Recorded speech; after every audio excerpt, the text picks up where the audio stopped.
Vendredi, 8 heures du matin, beaucoup de monde à la station de métro Hay el-Badr.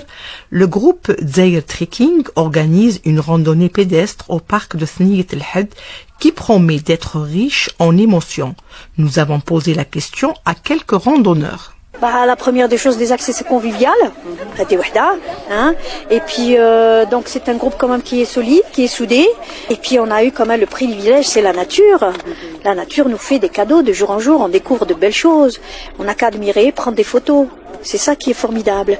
Et puis ça nous permet de déstresser un peu, de prendre la fuite en avant, comme on dit. Les moments forts de la randonnée.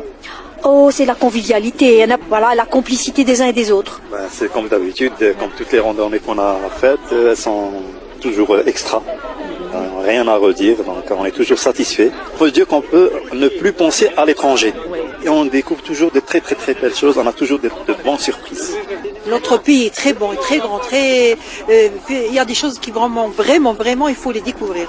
Arrivés sur les lieux, les randonneurs se préparent. La direction des forêts assiste le groupe et les accompagne. Djelloul Djellouli, chef de service au parc de Thniyat el-Had, y veille scrupuleusement. Ça fait plusieurs années que le parc national reçoit régulièrement des groupes organisés pour faire des pique-niques, pour faire des randonnées au niveau du parc national de Thniyat el-Had, puisque toutes les conditions de faisabilité s'y prêtent. Donc à commencer par les conditions sécuritaires qui sont normales. En plus de l'attractivité naturelle du parc en matière de qualité paysagère, mais aussi la richesse ou la diversité biologique, surtout en matière de faune et de flore. Une maison de jeunes qui s'improvise aussi bien dans la forêt qu'en mer, selon Amer, responsable du groupe Trekking des Aides, qui table sur le tourisme à faible coût. Vous voulez toucher les étudiants et les lycéens, une certaine catégorie dans la société qui n'a pas les moyens de plonger, de faire des baptêmes de plongée. Alors, j'ai décidé de faire des baptêmes de plongée, 3000 dinars.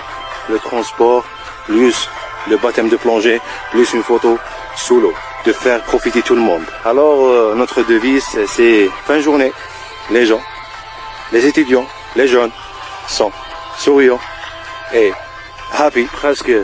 C'est une maison de jeunes mobile.